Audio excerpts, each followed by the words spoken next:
this. I'm absolutely driven. With your help, whether it's the medical help or whether it's you who are very kindly providing this financial support and this talent and future talents that we have, is vitally important. Not just for me, but to so many people in the world, because the statistics are terrifying. I mean, I didn't even know what dementia was, to be frank. But I did soon find out that there was no cure. So we've decided that youth is the way to go, in connection with the professors that we have, and two of them are here today, who are an important part of us. And of course we're in contact because there are today, we have 10 and 6 of them are here, they're PhDs. And they are around the world because we've got 4 in Australia, we've got them in America and so forth. But we've got to find a new way of doing business. We can't do it as we did it before. And in the little world that I've lived in Formula One, it's terribly important for us to be able to get, as Formula One does, change almost every week or 10 days to find a performance that's going to be better and competitive and winning. So we have to have youth, in my opinion. So from my point of view, it's an enormously important part of my life. I'm now 82 years of age. I want to be, in some way, see a success within the rest of my years. And I don't know if it's going to come with the establishment. I think if our PhDs were to really get it going in a new way of doing business, because I think it'll take that, then I think we've got something going. And to have those PhDs here today is an important element for me, because we'll hear quite a lot from them. So from my point of view, I don't want to take too much of your time because there's many more things to be said. But I think that from my point of view, again, I say the support that we've had financially is largely responsible for you people being here. Many of you are very important parts of the financial challenge that we have to getting the best possible young people to look towards our future. So I think there's little more for me to say, really, but I think that one man who has been a huge, really important part of our Race Against Dementia team was James Dyson. James is a remarkable man, one of the most successful men in the world.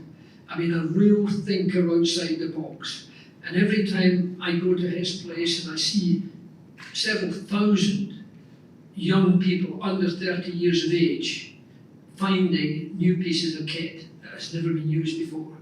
So that's the kind of spirit we're looking for. That's the kind of future we're looking for, because we can't do it as it has previously been handled. So I think I should just leave it for myself at this time. There's lots of other people going to speak. And the first one I would like to introduce is, in fact, James Dyson, because he should be here today. He was going to be here today, but like he is, he travels probably more, certainly more than I have travelled today. But I think he travels even more than I did at the peak of my, and I think I did 68 crossings of the Atlantic one year. I think he probably does more for bigger mileages even. So perhaps we could look at what James has to say. I'm sorry I'll be away and can't make this evening's dinner, but I'm thrilled that Jack is doing what he's doing. Jack is extremely determined and is brilliant at gathering round him wonderful people to make this possible cure happen. And Claire Durrant is doing amazing work up at Edinburgh, and we're thrilled every time she comes down to Malmesbury and shows us what we're doing. This is a really, really important cause, and I look forward to seeing the progress that the team makes over the next months and years. And to end, here's a little snapshot of some of the work we're doing with Claire. James Dyson came on board and was very generous with his contribution towards Race Against Dementia. From one vacuum cleaner to a variety of different products. And the only place that I know of that has that type of mentality and skills is Formula One. And that's the only way I think that we are going to break through, because we're going to find a different way of doing things. And in Claire Durrant, who's the researcher that Jackie introduced us to, she's almost thinking that the way people are currently looking at things is the wrong way. And I'm just so pleased to be able to support that sort of research. So one of the things that is really unique about the project I'm trying to do is that I'm really wanting to establish new human models of Alzheimer's disease. And the brain is really, really hard to study. So it's locked inside our skull, and things like MRI scanners, they can only see very vague details. What we need to do is look on a microscopic level at living brain to understand what's happening. So the way I do this is that if someone who has a neurosurgery operation, the surgeon, in order to get to the brain tumour inside, has to remove normal pieces of brain. Now that would normally be thrown in the bin, but with the patient's permission and with me standing by with an oxygen cylinder in the surgery room with them, I can rush that piece of brain tissue to the lab. I then cut it into very, very thin sections, so then you have these little pieces of living human brain alive in dishes. Now that I've proven that we can keep healthy brain alive for this time, we can add different drugs, we can add things that we think might cause Alzheimer's disease into this and watch these changes happen in real time. Over the last 10 years or so, we've been doing very serious research into battery development, and that involves looking at the chemistry of batteries, what goes on inside batteries at a molecular level, at almost an atomic level. We can help Claire examine brain tissue at that sort of level. I've designed my experiments based around the equipment that you normally have exposure to. But here, when someone tells you about, well, we use this all the time for this kind of experiment, could that not be applied to a biology system? Well, actually, yeah, it really easily could. It's just people haven't thought of doing it before because they're two disciplines that normally sit on parallel tram lines. I would have never heard of this microscope if we hadn't, done this collaboration, let alone even thought to use it. So we can potentially find much smaller, much more unusual things than would be possible with the microscopes that we have.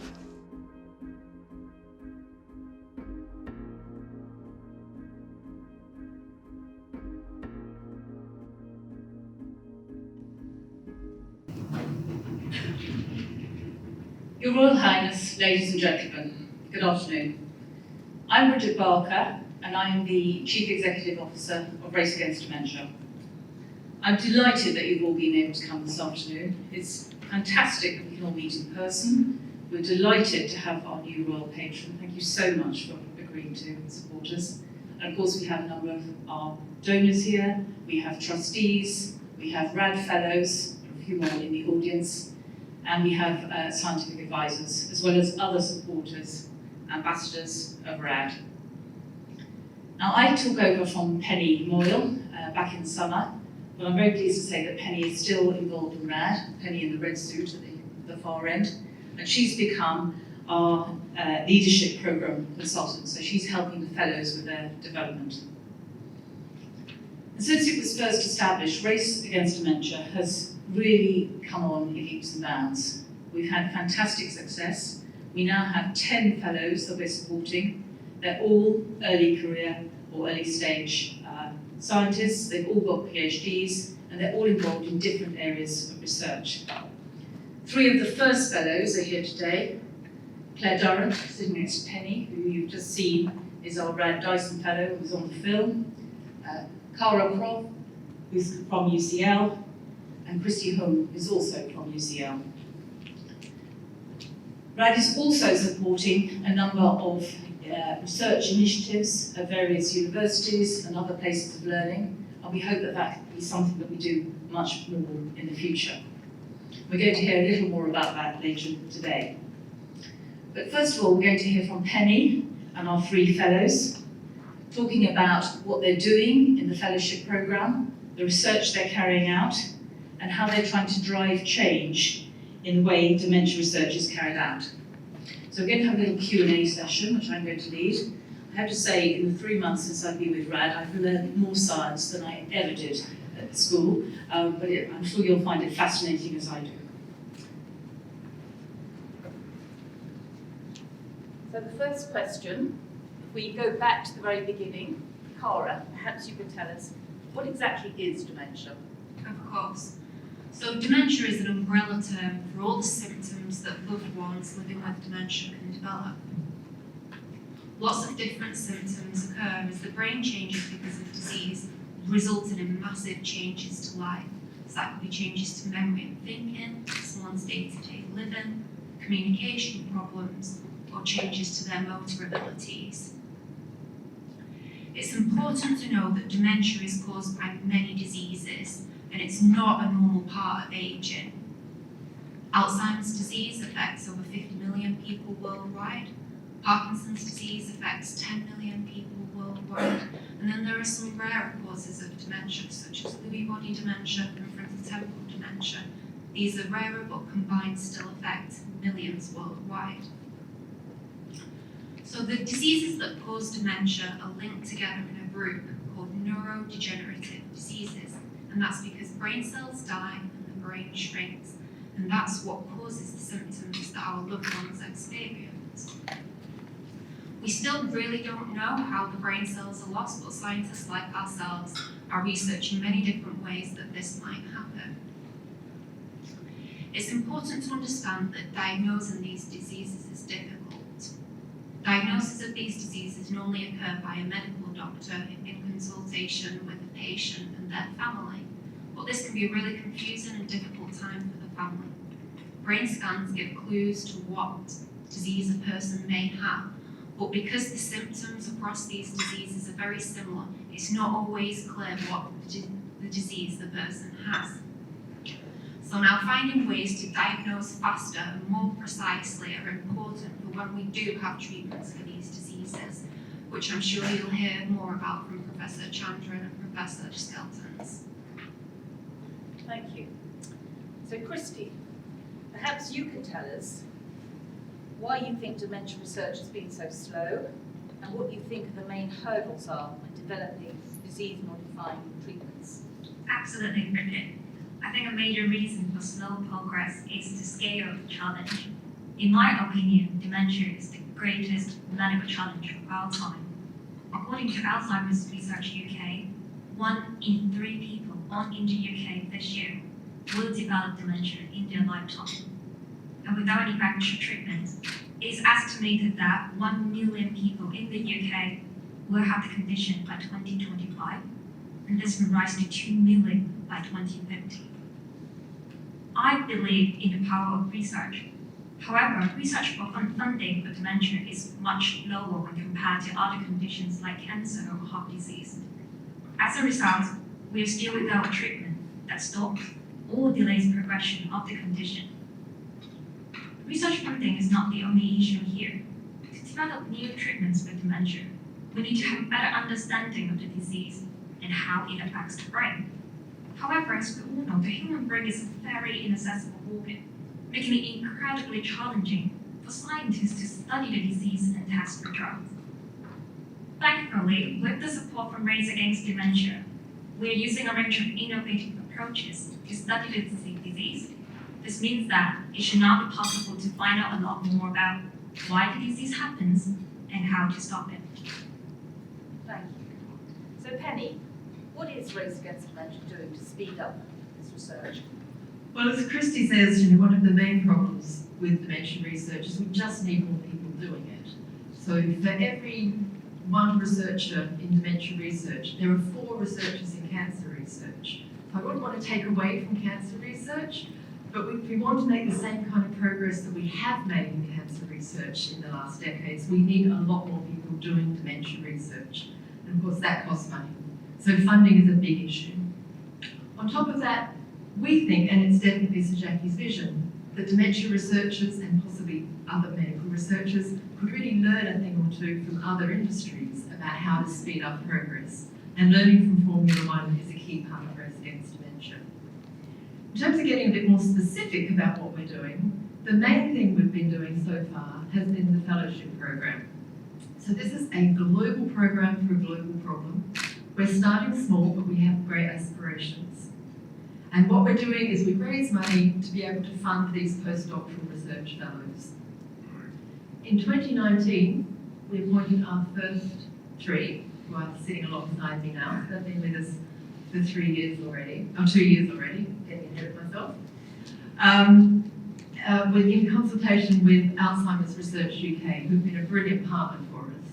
And actually just this year, we've appointed 4 more. And these 4 are in the audience, and we'll be pointing and showing them to you later, I guess. So we now have 7 on this program with Alzheimer's Research UK.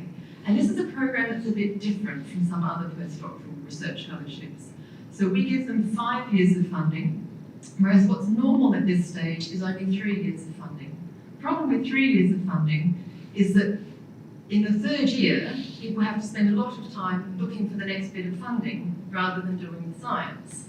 Whereas if they've got 5 years, they get a bit of a longer run at it, which means they can take a few risks and try a few odd and unusual things, perhaps out of the box thinking, that they wouldn't be able to do if they kept on that short 3-year funding. So that's a huge difference in itself in the way we're structuring the funding. The other thing we're doing, which we'll talk more about later, is this connection with Formula 1.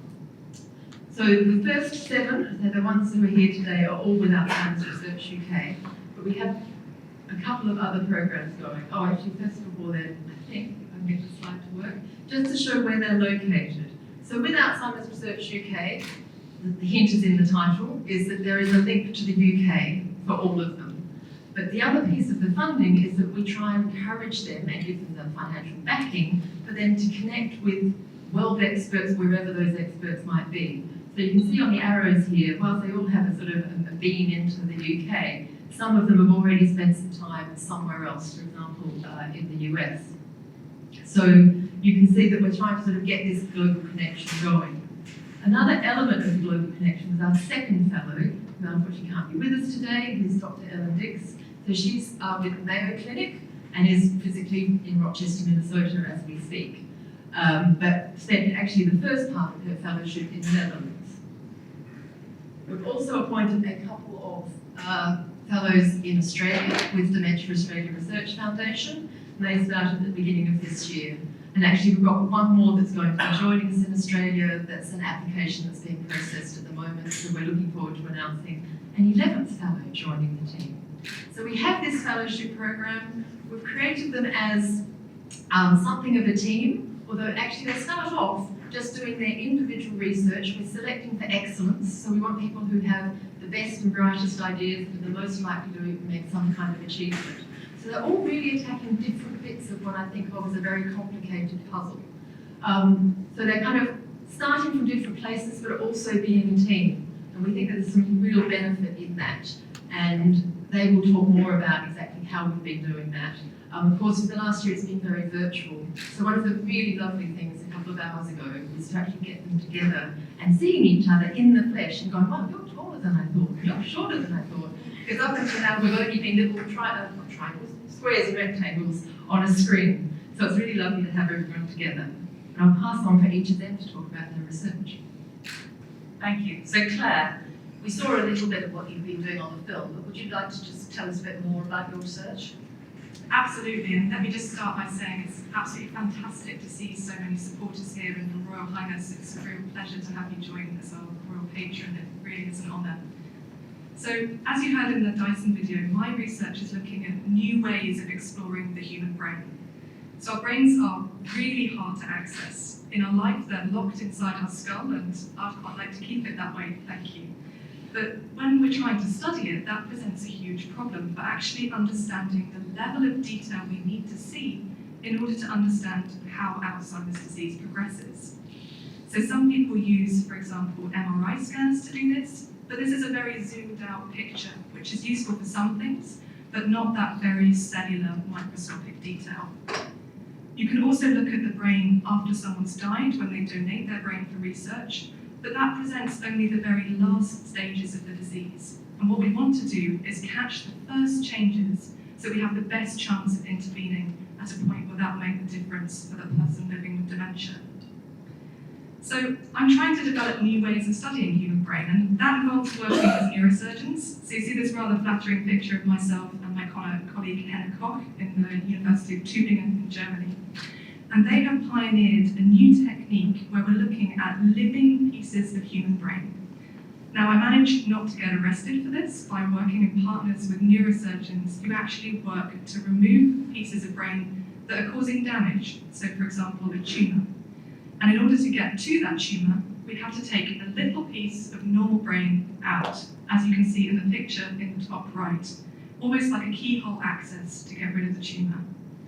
Now normally, this would just be thrown in the bin, but if we ask permission from the patient, I'm able to rush that piece of brain to the lab, take very, very thin sections of it, and keep it alive for several weeks in dishes. Now this allows me to look at individual living cells in real living human brain, just like you see at the bottom of the image there. Now these microscopic changes allow me to understand some of the earliest changes that can happen in response to adding, for example, toxic proteins we think might be involved in Alzheimer's disease, and then even being able to test drugs that we think could potentially help. And watching this in real time, in real living human tissue, is a first for Alzheimer's disease research in this country.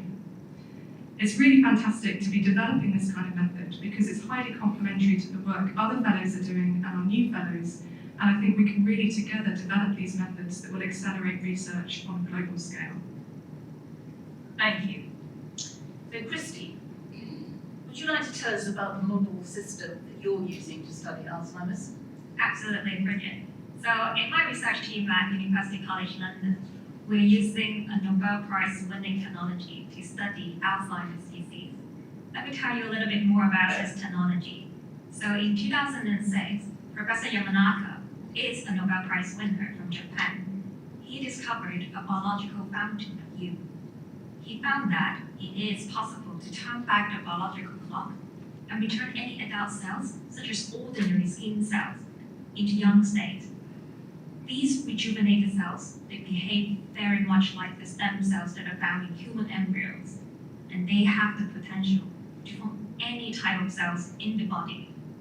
So my research team at UCL is using this Nobel Prize winning technology to convert skin cells, which have been donated by healthy volunteers and people living with Alzheimer's disease, into working brain cells. In other words, we have found a way to turn human skin cells into human brain cells in the lab. What is really fascinating is that when we look under the microscope, as you can see in the image here, we can see that these laboratory-made nerve cells, they look very similar to those nerve cells that are found in the human brains, and they're connecting and talking to one another. As Claire just mentioned, the human brain is a very inaccessible organ, making it incredibly challenging for scientists to study the disease. So the ability to produce human brain cells in the lab means that we now have a very powerful human model where we can compare cells from people with dementia and without dementia to understand what causes brain cells to become dysfunctional and eventually die in disease. Thank you. That's fascinating. So Cara, can you tell me a little bit about your research, some of your latest findings? Of course. So from studying brains with and without the diseases that cause dementia, we know that brain cells build up protein clumps in disease. These protein clumps have been thought to be like knots tangling up inside the cells. These proteins would normally have a normal function, but in disease these knots tangle up and have been linked, causing memory and thinking problems and brain cell loss. So, up until my project started, studying these knots has been really difficult and slow. But I've developed using Race Against Dementia funding brain and a petri dish models where we keep small sections of mouse brain tissue alive. And we introduce non-infectious viruses which change the genetic code. Now, you'll see me here in this picture, and that was when I was based at the University of Florida. And what was nice about the Race Against Dementia Fellowship was that allowed me time to go to the University of Florida, work with experts on this particular technology where we've been able to make some progress. So, under that microscope, I was able to see the knots forming in these brain cells over time, and using a special trick that we developed, we were able to follow these knots over time and track them. And this was done in a way that was faster than ever before, taking several days rather than months like previous methods. Now, despite knowing about these knots that build up for several decades, nobody had had the means to study this before. But what we found by looking at these knots and me going to the microscope every couple of weeks checking on these knots, we saw that they were actually untangling themselves naturally for the first time. So it's now important to understand why this is occurring and whether it's a process that we should be speeding up or intervening with, because this could lead to new treatments. So when we think about my piece of the puzzle or contributions to the Race Against Dementia team, it's in these technologies that are cutting edge but accessible. So I've already shared them with other scientists at other universities, and the Race Against Dementia Fellows can also use these. And it really opens up the potential for the rest of the dementia field. So I'm using these new technologies to learn more about these diseases that cause dementia. And I was really excited to show for the first time that these knots can clear on their own. And we can start to look at whether genes linked to the development of diseases like Alzheimer's can affect these knots. So this research really emphasises that untangling these knots may be an important drug target, but we need to be very careful and precise with treatments and study them a lot more in the lab before we push them into clinical trials. Thank you. So Claire, perhaps you could just tell us a little more about what the other RAD Fellows are doing. Absolutely. So we have a fantastic international team, all with really complementary interests, but working on different pieces of the puzzle.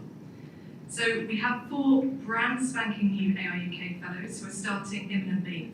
And I'm going to embarrass them because they're all here right now, and I'm going to make them stand up so you can see them. And they're just sat at the back over there, and I'll introduce them one by one. So if you can give a little wave when I introduce you, that'd be fantastic. So first of all, we have Dr. Emily Lanehill. She is based at the University of Warwick, and Emily is investigating how toxic proteins disrupt the function of brain cells in the very earliest stage of Alzheimer's disease. Next, we have Dr. Maura Malpetti, and she's based at the University of Cambridge. And I've heard it on good sources that she's a huge Formula One fan, so this is a real combination of 2 of her greatest passions in life. Maura is using innovative brain scans and blood tests to clarify the role of inflammation in frontotemporal dementia, which is a rare form of dementia, and related conditions. Next, we have Dr. Viola Zelek. She's from the University of Cardiff, and she's exploring ways to develop new drugs that target inflammation that can actually get inside the brain of people living with dementia. So hopefully making real ground on actually potential cures in the future. And then finally, of our 4 fellows here today, we have Dr. Aitana Sorova-Steve. She's from University College London. Aitana is working on developing a method to measure proteins related to the damage between brain connections in blood from people also affected by a rare form of dementia, frontotemporal dementia. So thank you so much. If you can just sit down now, and I'll stop embarrassing over there. But we do also have, as well as the 4 fantastic new fellows and the 3 of us here, we have some absent friends who are very sad not to be joining us today, but are locked in Australia and across in the US. And the first of this is Dr. Ellen Dix, who joined us in 2020. And she's in a partnership with Amsterdam and the Mayo Clinic. So the Mayo Clinic is where Lady Stewart was diagnosed with dementia, so somewhere very dear to Race Against Dementia's heart, and really at cutting-edge research in medical technologies. So Ellen is using MRI images to study how the communication in the brain breaks down in Alzheimer's disease. And she most recently investigated possible causes for this change in brain communication by using a unique data set made up entirely of identical twins to see the differences between someone who does and doesn't develop dementia in that case. So we have a wonderful team of ladies, and we decided, for balance, let's add some men into the mix. But I think it's probably safest to keep them at the other side of the planet. So we had a partnership with Dementia Australia, which added our 2 newest fellows who just started with us last year. So firstly, we have Dr. Adekunle Badamasi, and he was working at the University of Queensland. Now, Adekunle uses advanced imaging tools to study how proteins clump together, leading to brain death in people living with dementia. Now, this is really at the very molecular end of the scale, so really tiny, tiny individual particles. Whereas Dr. Andrew McKinnon, who works at the University of Sydney, is studying how sleep disturbances in real living people with Alzheimer's disease, particularly sleep apnea, where people stop breathing momentarily overnight, can influence risk of developing dementia. So all the way from whole individual people right down to molecules, this dementia research fellowship is covering all bases. And it's been fantastic to meet people in person today, but also over COVID, we've been harnessing things like Zoom to actually talk to each other almost at least once a month, to actually hear what each other's doing, updating each other on how we can help, and looking at ways that we can collaborate to accelerate in the race against dementia. Thank you, Claire. So Penny, how is Formula One inspiring what's happening in the research field? So, as I said earlier, not only do we need more funding in dementia research, but we also need to get our researchers working to the sort of peak efficiency that they can to get the sort of maximum bang for the buck, so to speak. And so Jackie's vision is to apply this learning from Formula One with the efficiency and speed of problem solving that is so prevalent there. So back in 2019, the first thing we did with our newly appointed fellows was to take them on tours of 2 Formula One factories. You can see them here at the Red Bull factory, and we also did McLaren a couple of weeks later. So speaking with the people who were working in Formula One, we wanted to find out how they've created such a winning culture. And of course it's slightly different in each team, but there are things for us to learn from all of them. So naturally, things like excellence in communication, collaboration, I love what Claire just said now, collaboration for acceleration, brilliant. We'll have to use that some more. Growth mindset and psychological safety. So these sorts of things are the kinds of things that keep coming up. So we probed a bit further to say, so how do you get people to do all of that stuff? We get that it's all good, but how do you get them to do that stuff? And because that's part of my background as a business psychologist, I was able to sort of extract some of that information and design a development program for the fellows that's inspired by the best practice in Formula One.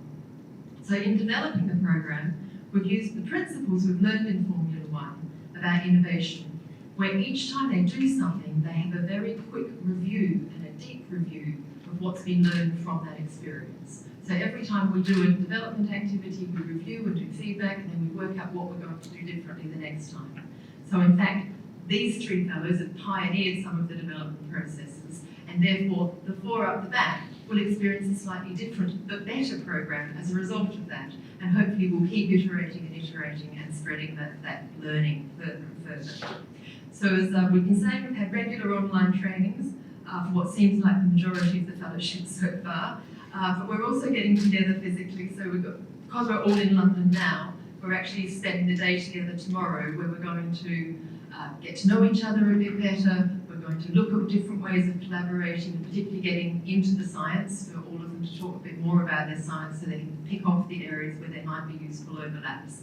And then we're also going to be using a problem-solving technique that was developed in Formula One and is now actually quite commonly used in business, to give them another technique that they'll be able to use and take back to the lab.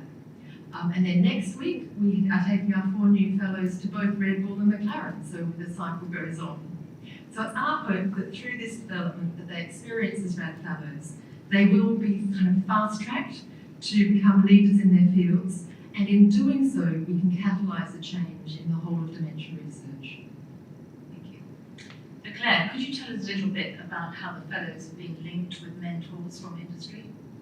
Absolutely. So a hugely unique aspect of this fellowship is that each of us are partnered with experts from industry.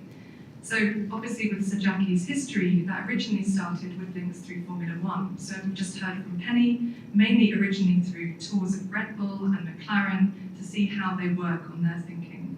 But Cara and Christy sitting next to me here have also been a partnership with people from McLaren Applied Technology, and they're gaining mentorship directly from people who are at the cutting edge of this type of technical research and fast-paced development.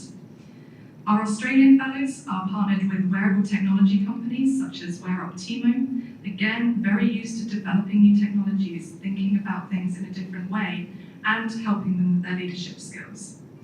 So myself, my own experience, I've been partnered with the James Dyson Foundation, and you'll have all seen the video at the beginning.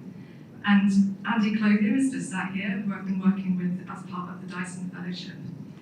So for me, the Dyson connection has provided incredible mentors with leadership, new ways of thinking, and assessing things in a really fast problem-solving way.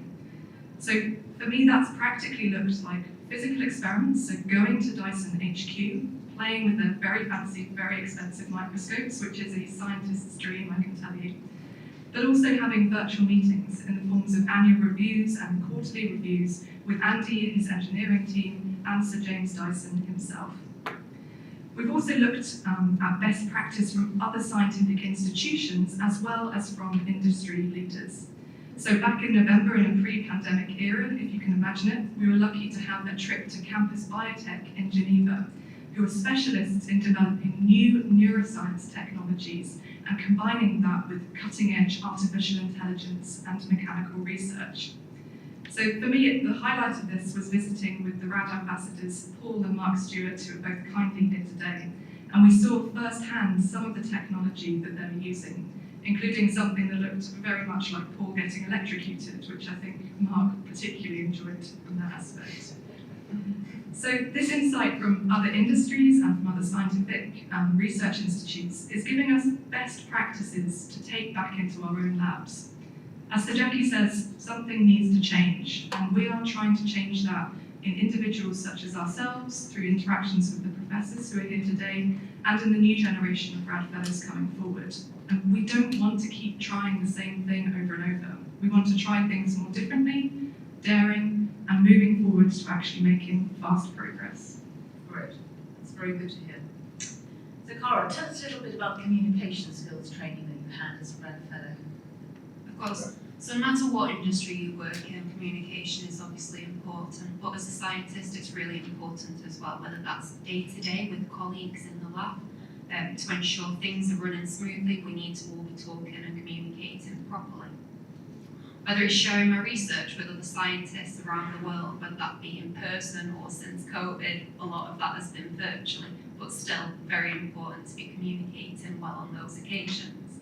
It might be when I'm meeting members of the public or on occasions like this. I want to be able to share my research with you. Or like in the picture just there, Claire sharing her research with her industry partner Dyson. It's important that we have communication skills, but what you'll find in most universities is that formal communication training is quite rare. So it's been a real privilege to have Race Against Dementia support us with formal communications training. Our first exposure was with King Street Communications, and I can see Lee Bowman in the audience. He has a long-standing relationship with Sir Jackie and Formula One drivers, so you've got the Formula One connection there. And he's spent time preparing them for press interviews and other situations. So we've been really fortunate to have some one-to-one rehearsals on talks that we've been presenting with him, and also kind of teaching us how to craft short talks. And then another amazing experience was with Caroline van den Broel. She's an experienced BBC science producer, and she spent time with us teaching how to make a pitch, crackle and fizz. And what that means is crafting a story and bringing it to life. And what was really nice about that was you'll hear more about the Cranfield Innovation Accelerator event, but more scientists that attended that event were also able to get that training. So Race Against Dementia is developing us as fellows, but also other scientists working in dementia research are being influenced by this training as well. And I'd just like to finish by saying that this training seems to be working. So Claire won the Scottish University Life Science Prize, which meant that she got £2,000 more for her research, which is obviously amazing. And then last November at a conference I presented at, I got a Best Pitch award. So I think it's working. Great, that's really good to hear, thank you. Now Christy, I know that RAD has partnered with customer psychology to provide some training for influencing a negotiation. Could you tell us a little more about that, please? Of course, Bridget. So we have been working with Garrett from customer psychology on influencing a negotiation. This is building on the work that we did earlier in the year with Penny on personality type and personal leadership styles. This is Garrett on Good Morning Britain. Garrett is a business psychologist, and he has worked on leadership development all over the world, from Formula One teams, multi-manufacturers to international charities. The session with Garrett have been brilliant. He used real-life examples and stories throughout his sessions to show us how to communicate with impact and influence people with ease. I think this is really important because the ability to communicate effectively and persuade others is certainly a key leadership skill. The The better you understand your own communication style, the better your chance of articulating your vision, inspiring high performance, and creating positive working relationships. I think we all agree that the session with Garrett has made a huge difference to our communication, relationship, and leadership skills. For example, Cara has been awarded a McKnight's Leadership Award by the McKnight Spring Institute at the University of Oxford in recognition of her outstanding leadership. I just want to say I'm truly grateful for all these incredible opportunities that the Race Against Dementia fellowship schemes are providing us to help us become leaders in dementia research. Thank you. Now, Claire, what about your performance training? Yeah, so a completely unique aspect of this fellowship, once more, it keeps surprising us, is that Race Against Dementia care just as much about our personal development and our personal well-being as they do our professional development. And we've been working with a business called HINSA Performance Review Coaches. And so Jackie saw in his time in racing the degree of burnout in high-achieving engineers and drivers was just phenomenal. And this was something he was really worried about for the research fellows coming through, that he wanted us to be able to maintain our performance for the long haul so that we remain in dementia research, hopefully for the rest of our careers. So HINSA is a performance coach that work with Formula One drivers and CEOs of Fortune 500 companies. So people who are very used to a fast-paced, high burnout, stress level lifestyle.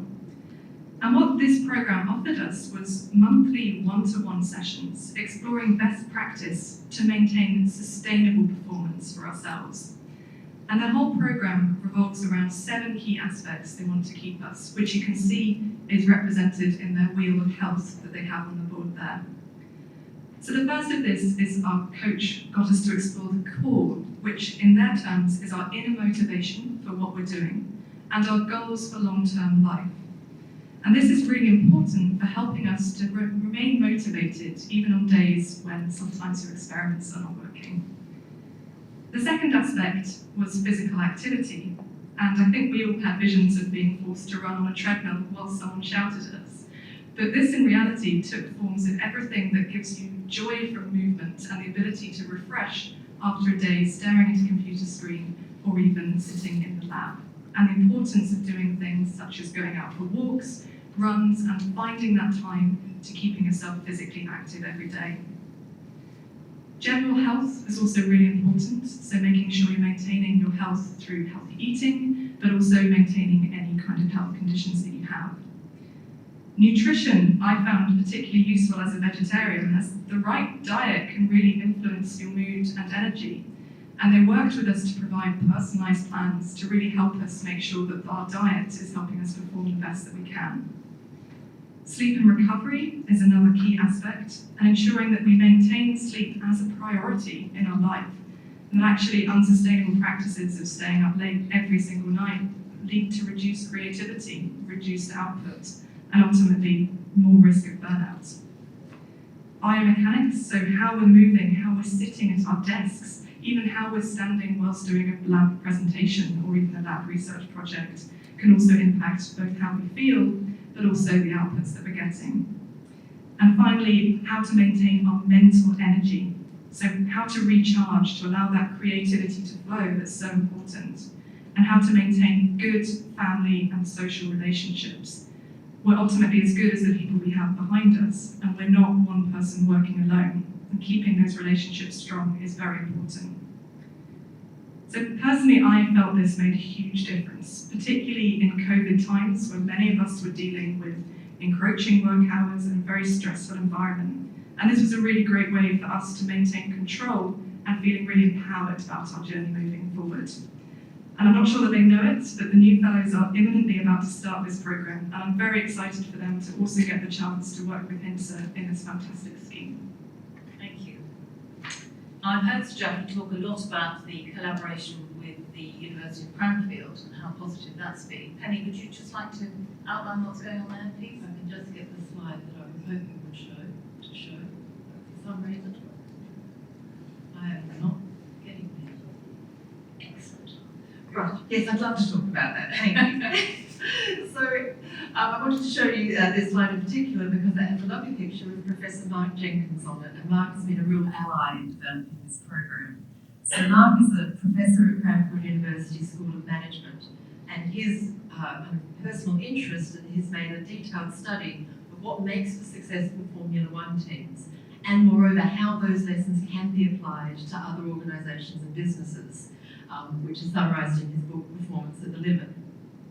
And Mark has very generously been helping RAD to extract these lessons and think about how they can be applied to dementia research. So he joined us on that first tour of Red Bull Racing back in 2019, and has since then has joined us both for in-person and online training with this first group of fellows, and he's obviously going to do so with the new cohort as well.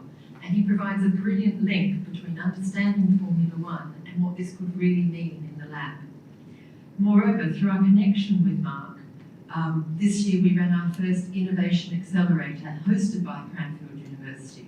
Unfortunately, we had to do it mostly online, so it was a slightly hybrid thing where we had a stage of us sitting like this looking at a computer, and then everybody else, instead of being in an audience, were actually online. But we nonetheless were able to bring together 40 participants for the day, in which we put into mixed teams of about 6 people, where we had roughly 4 dementia researchers with 2 people from motorsports, some of them from McLaren and Red Bull, and others who were just alumni of the Cranfield Motorsports programme. So each team was tasked with coming up with a big idea that could dramatically accelerate progress in dementia research. We provided them through the day with a structured process with mentors to guide the teams from first introductions, because they'd never met before, through to brainstorming different ideas, then developing a proposal, and finally to giving a Dragon's Den style pitch for a hypothetical £20,000 grant. This was a great opportunity for RAD to reach a wider audience, as Cara mentioned earlier. So one of our mentors was Caroline Vandenbroek, and she gave the groups these ideas about how to make a pitch. And what we heard from the scientists was at the end of the day, they had had a bit of fun. They had networked with some people that within dementia research, but not quite from their own areas, so kind of establishing networks there, but also met some people who thought very differently from themselves. And they said that they got skills from that day that they would be able to apply immediately in the lab. So it's great for RAD to be having this sort of wider reach on top of the fellows that we fund. The feedback from the motorsports participants was how excited they were to be able to get involved with this important work, especially as many of them, perhaps like many of you, have been personally touched by dementia. At the end of the event, Sir Jackie announced the Race Against Dementia seed grant of a real £20,000 grant to get one of these ideas off the ground. And we'll be announcing it next week, but I'm happy to preview that it's been awarded to a coalition of Oxford and Cambridge universities, together with something called the Demon Network of Dementia Researchers, and a participant who was at McLaren. So this is an alliance that just wouldn't have come together was it not for our Innovation Accelerator. So their project is to create something called FIND, which is a non-profit enterprise that identifies the most important questions in dementia research, and then proactively puts together cross-disciplinary and cross-industry teams to find solutions. The idea is to reduce the redundancy of many different groups working in parallel on the same task, which happens all too often now, and also the disproportionate amount of time people spend in seeking funding and writing grant proposals as opposed to doing the actual research. So we're really pleased to be able to give them £20,000 to get that idea off the ground. They're going to need more funding to do what they really want to achieve, but we'll get them started. And our hope is that we'll continue to extend on this foundation of research investment to discover treatments and preventions for dementia. Treatments and prevention for the diseases that cause dementia. And we're really happy to be able to do that. Thank you very much. Now, I'm sure lots of you will have questions for these very talented ladies, but I'm afraid time does not allow at the moment, but we are going to have drinks after the session, and we'll all be here and available to answer any questions you might have. So if you save them up then, I think that's probably the way. So thank you very much indeed. The next part of the programme is our 2 scientific advisors, Dr. Siddharth Chandran, Professor Siddharth Chandran and Professor Philip Skeltons. We're going to talk to you a little bit about the type of research they're doing And that projects are things that RAD is going to back, and we hope that that will be developed. At the moment it's a pilot project, but we hope it's going to be developed in a much longer term association. Thank you.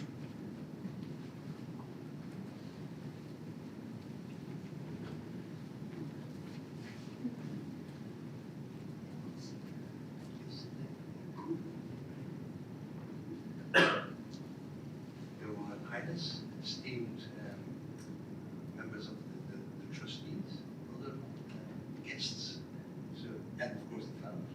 It's a real pleasure to be here today. Myself and Mr. Darton, we are the medical advisors, research advisors of Race Against Dementia, and you can better lead on.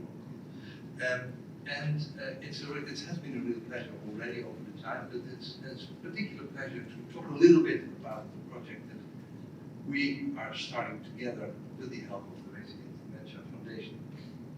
My name is Philip Schelters. I'm from Amsterdam. I'm a neurologist with 30 years already of experience. So in the eyes of Sir Jackie, I'm old, and this is also really true.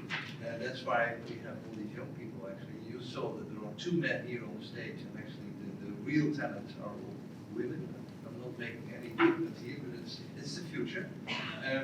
So we are actually, and Mr. Darton Channel from Edinburgh, we will actually sort of give you a little bit of background of what we are doing and what we are going to do. Just a little bit of the background, and this is probably familiar to you, all of you. Dementia is a growing problem as we age, and this is a global problem. This is not unique to the UK or to Europe or whatever part of the world. It's a global problem. So it is a problem not only of aging, that's also a very important part. So 1 out of the 688 people have dementia under the age of 65. It's actually very important to realize that aging is a risk factor for dementia, but it's never the cause of dementia. So you can have any form of dementia before the age of 65. That's really important as well. But if you age over the age of 80, it's 1 out of 6. That's of course a huge problem because we all age, and that by themselves is not an issue. But taking care of people with dementia and the costs that are involved in taking care of dementia are so huge that if we don't stop this, we are in real trouble in healthcare systems all over the world. So the diagnosis is being made every 3 seconds.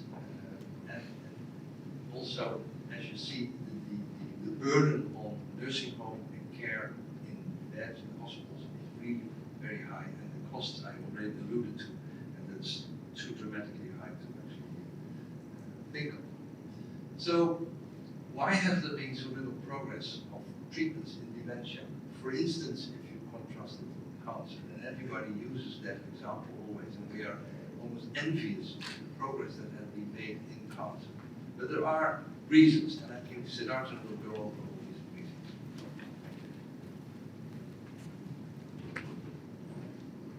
Is that clearer? Yeah. Yes. So my name is Siddhartha Chandra. I'm very pleased to be here, and thank you for being a patron.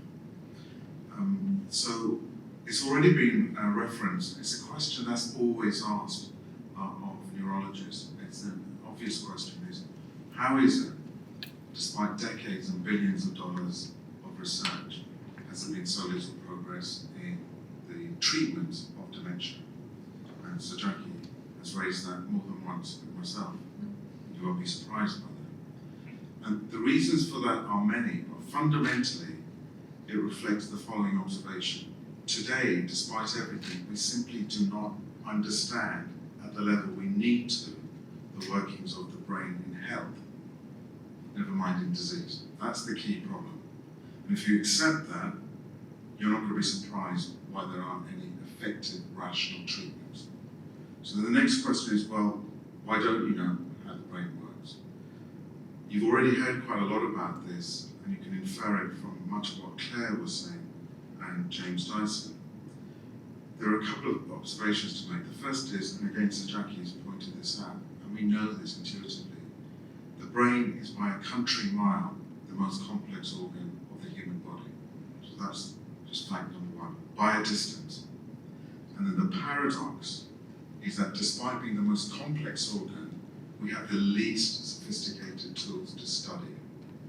So just think about what happens when something goes wrong anywhere else in your body. The medic can put a camera and directly visualize it, gut, bowels, heart, and they can take a biopsy. So you can biopsy living tissue and diseased tissue. When you've got the biopsy, you can do all the clever microscoping and the genetics. And that's the root of why there's been so much success with cancers. So just think of the last 3-4 decades, cancer has gone from a condition that is almost invariably fatal in the 70s to now being curable. And for many cancers, if you can't cure it, you can live long and well with it. That's because of the revolution in genetics, which is essentially what cancer is. But it's been driven by the fact that you can study living tissue, biopsies. And so that is a major, major problem. So the second consequence of that, the inability to directly study living adult disease brain tissue, is you've got to use another system to study it. So historically, what researchers have done is they've studied animal models of Alzheimer's. As my mother's pointed out more than once, you don't have to have gone to medical school and been lavishly educated to work out that an animal model might be good, but it's not the same thing. And we know that. There have been countless success stories, in inverted commas, of where the animal model of disease X, Alzheimer's, the animal model of motor neuron disease, the animal model of another form of dementia, has been cured in the animal. But when you go to do the definitive experiment, which is the human experiment, it simply hasn't worked. And the field of medical science in the context of the aging brain and the brains with dementia is littered with failure.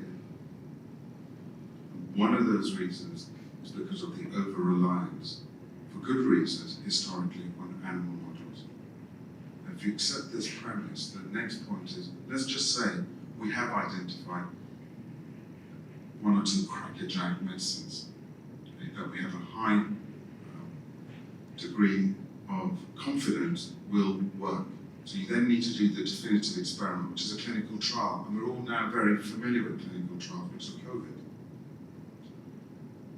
But there are good clinical trials and there are less good clinical trials. There are smart clinical trials, there are efficient clinical trials. So this is another area that we need to learn from cancer medicine. So in summary, what you really need to do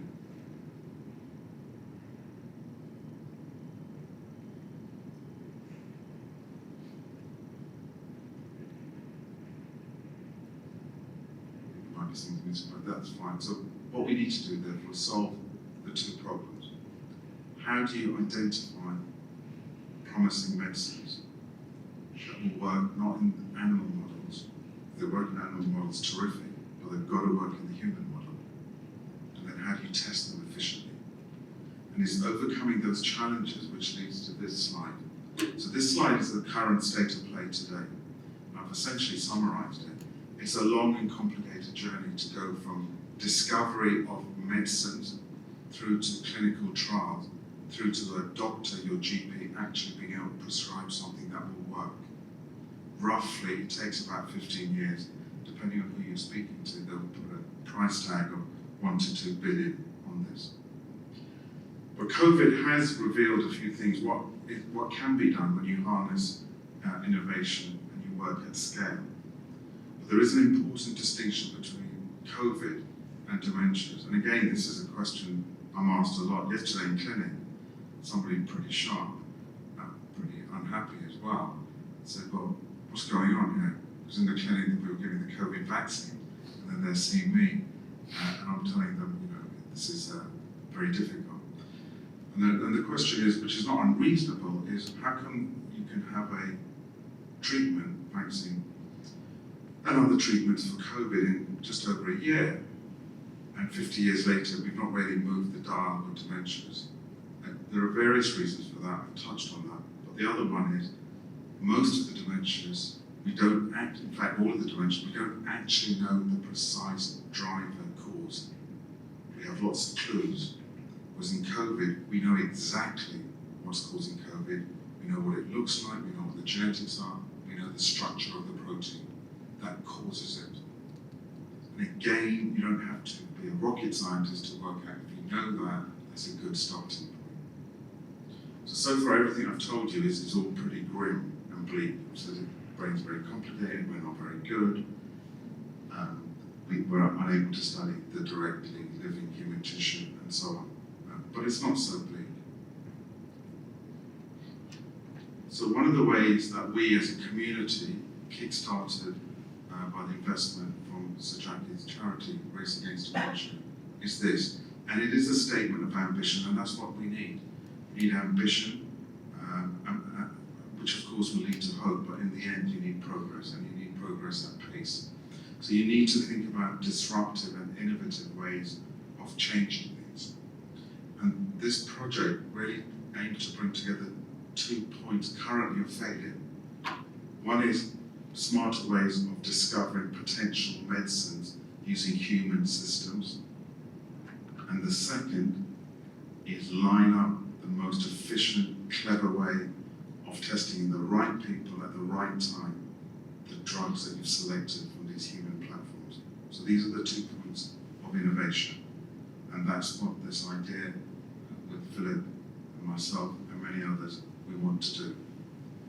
So it starts off as a partnership between Amsterdam and Edinburgh, but the grand vision is that this will nucleate, seed if you like, a much wider international collaborative effort based on all the principles of team science, working together, working beyond boundaries, both geographical boundaries, but also research boundaries, united with one goal.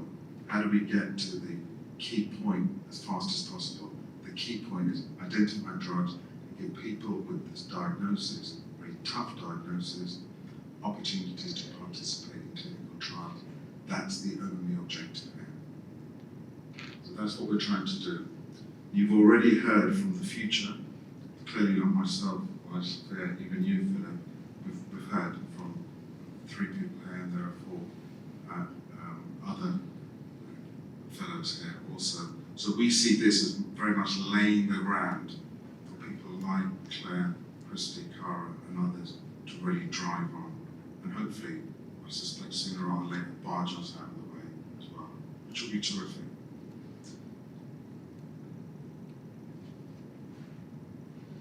So I'm just going to take you through a little bit, but Christy's already touched upon this. So one of the reasons there are grounds for optimism is because there have been spectacular discoveries in the last 2 decades. One of them we're all familiar with, the genetic revolution.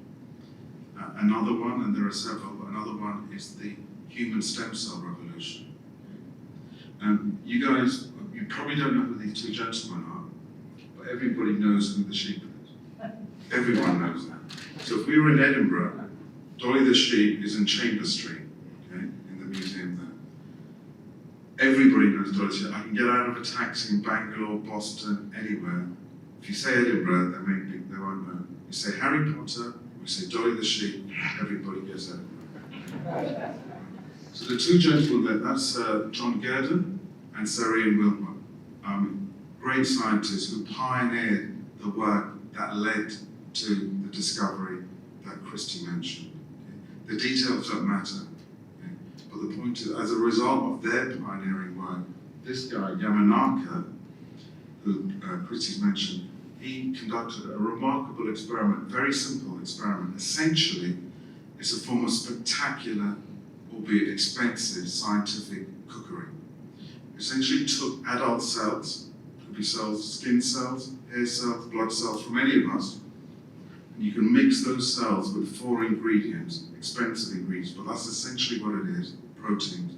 And then you can flip those cells, your blood cell, your skin cell, hair cell, into a master human stem cell, the equivalent of a fertilized embryo, egg. And therefore, that master stem cell, which has been induced, so the name is induced pluripotent, because it can make all the cells that make up the body, about 200 cells. So once you can do that, it opens up all kinds of possibilities. Again, Christy has laid those out. What it means is that from anybody in this room, give 5 mils of blood or a skin biopsy, punch biopsy, it takes a few minutes. Even neurologists like Philip and I can just about be licensed to do that. 2 months later, we can generate unlimited numbers of your own master stem cell. Give it another month, you can generate unlimited numbers of your own brain cells. So Jackie's brain cells, Philip's brain cells. And so now imagine what you can do. So imagine this side of the room, we'll just say, has dementia. This side of the room are unaffected relatives of these individuals on this side of the room. So in other words, the genetics are broadly similar. The only thing that's distinguishing the two people, one person has dementia, the other one doesn't. So the thought experiment is this, it's very simple. So you make these master stem cells. From those master stem cells, because we're interested in dementia, you make the particular type of nerve cell with the right postcode appropriate for the disease we're interested in, because there are 200 plus different nerve cells in the brain. You don't want to make all of them, you want to make those that are appropriate to the disease. So if we're interested in Alzheimer's, there's a certain number of ones we want to make with the postcode or zip code. And so you can compare the nerve cells from the person with dementia with their nerve cells from a healthy volunteer or an unaffected relative. And let's just imagine the nerve cell from the person with dementia, instead of being like that, it's like that. Okay? So you can find something that's different using the sort of technologies that Claire mentioned, high-level microscopy. See what is it that is in those dementia cells that isn't in the healthy cells, and I'm just mimicking it. So imagine healthy looks like that, unhealthy looks like that. Because you've got unlimited numbers of these cells, you can now scale up this, and you can use Dyson-type technologies, and you can run many experiments on these cells. And you can ask, you can then get as many drugs as you wish, and then you can screen these drugs using modern technologies, all automated, or with smart imaging technologies. And the question you're asking the microscope and the computer in the end is find me the drug or combination of drugs that makes the unhealthy dementia nerve go from that to that. Do you follow the logic? Okay? And so what you will now have, you could have screened 1,000 drugs in a day, or several thousand in a day. So if I said this when I was at medical school, admittedly last century, you'd have got the men in white coats to take me out. But this is exactly what is possible now. That's the sort of stuff that you've heard from the RAD Fellows. So that is why there is so much hope based on human systems to study human disease. And this works very well with the other approach to studying human disease, which is what Claire said. You're taking living tissue from surgical. But the key point is you're trying to study human condition using human systems. Intuitive, logical, possible now, very much so. And you can do this at scale and at pace. As a result of all this, planning for success, imagine we've now identified a few winners. So drugs that look like they do the job on the human cells in the dish. We now need to do the next bit, which is take that discovery from the dish to the clinic and run the correct trials. So that's the second point of innovation.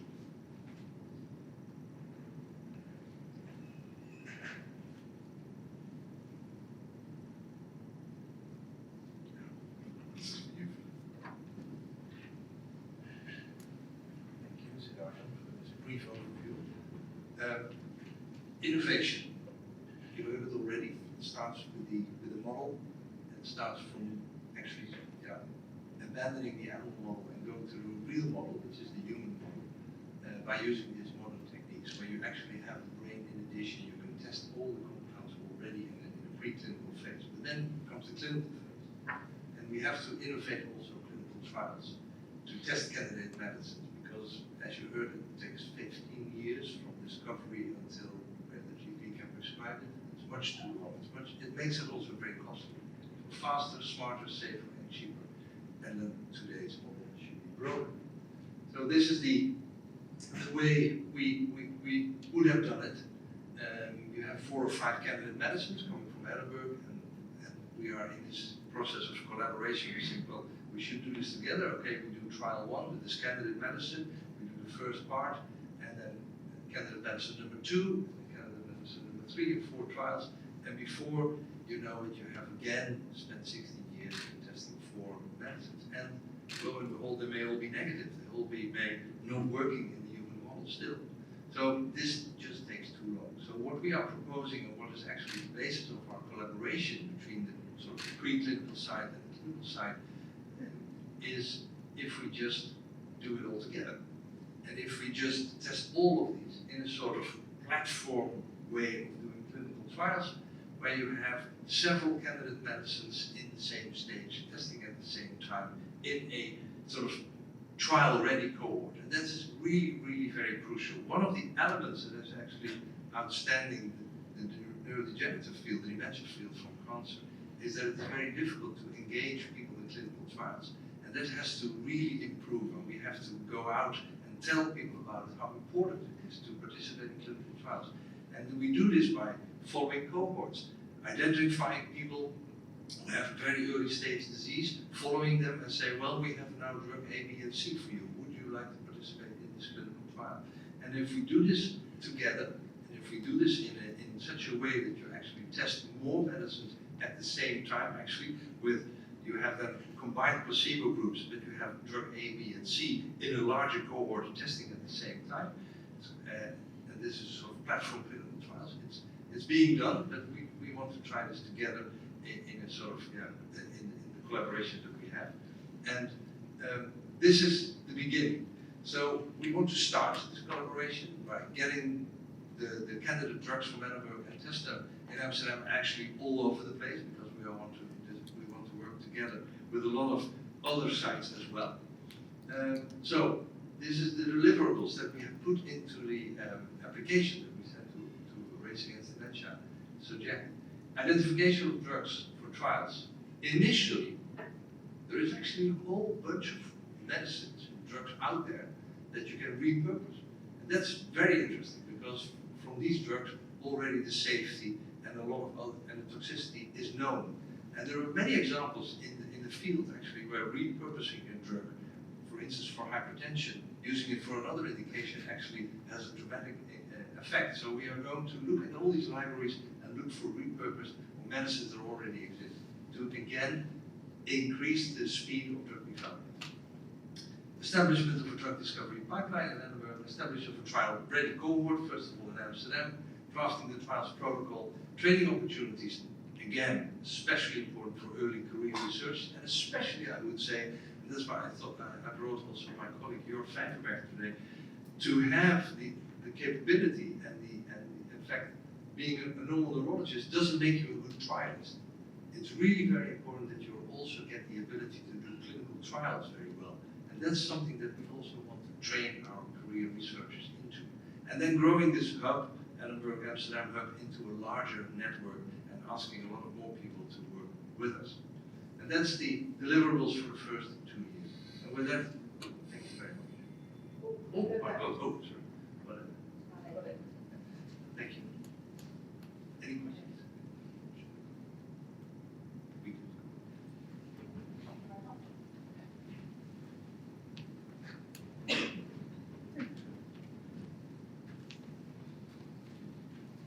Well, both of those gentlemen have broken new ground already. There's another gentleman here from Geneva who's breaking new ground as well. And we hope to be setting up another Race Against Dementia partner in Geneva, because that's a company and a country rather that's quite fast moving when it gets itself together. So I think we're very fortunate to have the talent of our two professors. I think we're very fortunate to have these young ladies here and the odd man who's in Australia, really to see the future for themselves, because their work is going to be what is going to turn this around and engage other people in the enthusiasm of finding another way of doing business. So I thank you all for your contribution. My own feelings about it, still the same. Helen now can hardly walk. It's a terrible thing within a family. I live with it every day because we've had a very quiet time in our business world because of the epidemic. And I've therefore had more time to be at home than I've ever had in my whole career in my motor racing business. So to see somebody who was doing all the timekeeping and all the lap charting like that, sharp as a needle, to see somebody's mind disappear. Helen now, 2 minutes after I've said something, she has no idea that I said it. She keeps asking me to give her a kiss. You haven't given me a kiss this morning. Well, I gave her 4 kisses this morning, and then I followed it up all of the time with more kisses. But she has forgotten every one of them along the line. She loves seeing her children and our grandchildren, and we're lucky that we can do that. But the large majority of people are in a much less happy position than Helen being able to live the life that she is currently living. So that's why I'm so keen to do things. And so many of you in this room are providing that opportunity for us to try and break new ground. Without the financial help, it would not be possible. And we've done so far so well to get 10 of the best developed young talents that there are coming through. And that in itself is, for me, a result. And it's you, the gentlemen and ladies who have supported us financially, that's allowed that to happen. These 2 professors that we've just spoken to are leading the world in their own way. And these young PhDs now are hungry, they're anxious, they want to win. No different than Jackie Stewart as a young racing driver or a young shooting fella. I desperately wanted to win. And if I'm that hungry for it and that centered for it, the chances are I'll get my championship in shooting or my championship in driving racing cars. So that energy factor comes from seeing other people. I would never have been as good a racing driver if I hadn't been close to Jim Clark. I learned so much from him. That is what we have here. We've got people who want to learn, who want to find new ways of doing business. And I don't want to be unfair with the medical profession generally, but it has taken too long. So we need to do the best we can in the shortest possible time. So I think we're going to take a little rest now, is that correct? We're going to see a very nice little film that some of you may have already seen, but most of you haven't. Paul there created something that I feel is one of the most emotional pieces that I've ever seen in such a way. I take it sometimes to Formula One Grand Prix races, in the Paddock Club. I've got people in tears with it because it shows what's happened in those years gone by. So I'd like to, now Paul wrote it, he played the music, the guitar, he also sang, he did all of this himself in Abbey Road, where the Beatles did their business. He did it there, so all of the elements are there. So if I may, I'd like you to watch this for a moment.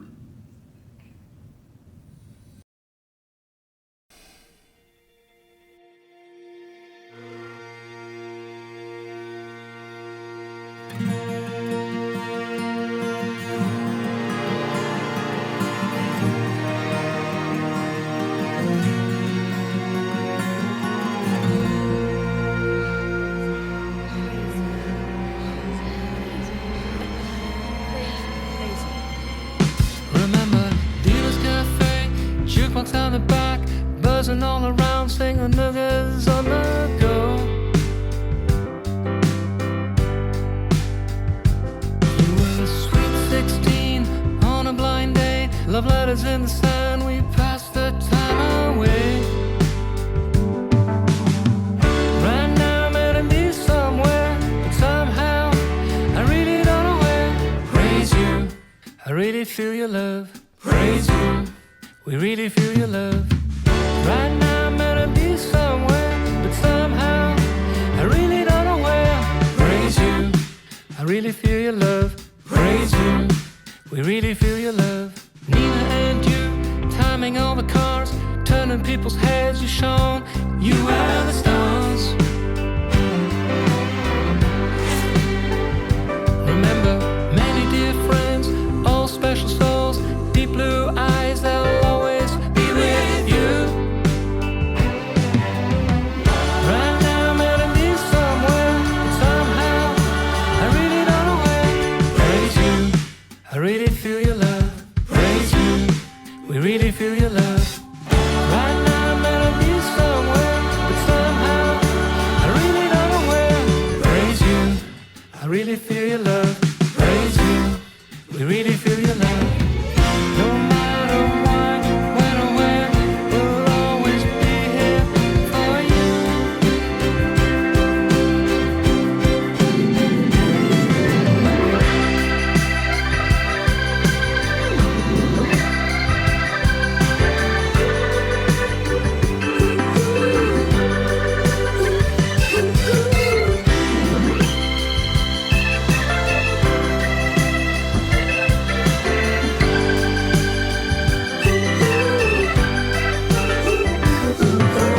Me and you taught me how to ride without training wheels. You set me on my way. Set me on my way. Remember, Mark, me and you dancing in the hall. We gave it all we had, pure fun, pure sweat, pure soul. Right now I'm at a beach somewhere, but somehow I really don't know where. Praise you, I really feel your love. Praise you, I really feel your love. Right now I'm at a beach somewhere, but somehow I really don't know where. Praise you, I really feel your love. Praise you, we really feel your love. Right now I'm at a beach somewhere, but somehow I really don't know where. Praise you, I really feel your love. Praise you, we really feel your love. Right now I'm at a beach somewhere, but somehow I really don't know where. Praise you, I really feel your love. Praise you, I really feel your love.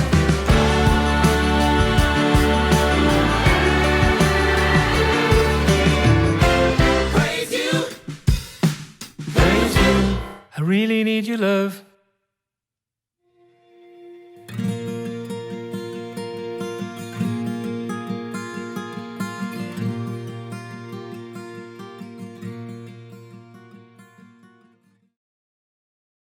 I use that as much as I can when I'm travelling abroad, because not that many people understand dementia and all that goes with it. So I think that that thing you did, Paul, is fantastic. We've got a grandchild here, we've got 9 grandchildren, and one of them's here today. So I'm so happy that the family are all together on this. They love their mother, she's been a great mother. From my point of view, she's been a great wife. She's done all my lap charts and all my things associated with motor racing.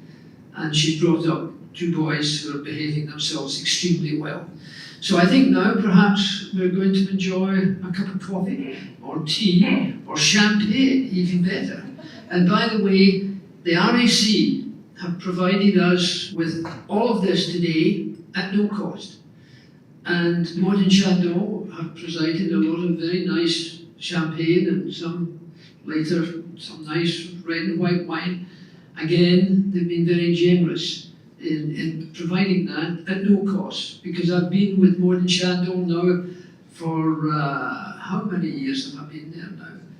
What is it, 63 years or 53 years? 53 years with them. So they're a great team for me to be with, and one of the few things I like with alcohol is champagne, so why don't we go and have a wee drink?